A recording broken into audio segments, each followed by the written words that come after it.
नमस्कार. स्वाभिमानी TV news चॅनलच्या बातमीपत्रात आपलं स्वागत. तापमानाचा पारा वाढल्याने शेतमजूर मिळेनात, आवक घटल्याने भाजीपाल्याचे दर कडाडले.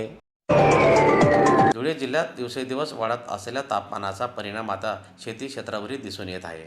प्रचंड उकाड्यामुळे शेतमजूर शेतात काम करण्यास टाळाटाळ करत असल्याने भाजीपाला काढणी व वाहतुकीवर परिणाम झालेला आहे. परिणामी बाजारात भाजीपाल्यांची आवक घटली असून दरात मोठी वाढ झालेली आहे. सध्या दुपारच्या वेळेत तापमानाचा पारा 40 अंशाच्या पुढे जात असल्याने शेतमजुरांना उन्हात काम करणे कठीण होत आहे. त्यामुळे अनेक शेतांमध्ये भाजीपाला काढणी रखडली आहे.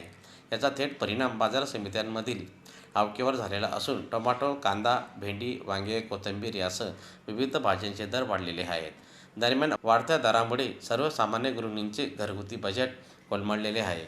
बाजारात ग्राहकांची गर्दी कमी झाल्याचे चित्र असून व्यापाऱ्यांनीही आवक घटल्यामुळे दर वाढल्याचे सांगितले.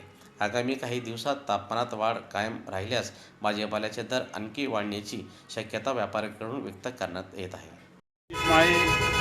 धुळे कृषी उत्पन्न बाजार समितीमधून आडत दुकानदार गेल्या 5-6 दिवसापासून तापमान अत्यंत वाढलेलं असल्यामुळे 44-45 अंश सेल्सिअस तापमान हे धुळे जिल्ह्यामध्ये आहे आणि त्यामुळे शेतकरी अत्यंत आवाजील झालेला आहे. कारण की मजूरच शेतात काम करण्यासाठी जात नसल्यामुळे शेतकऱ्याचा माल मार्केटात येत नाही आहे आणि जो काही माल येतो आहे त्याला प्रचंड भाव या ठिकाणी वाढलेला आहे.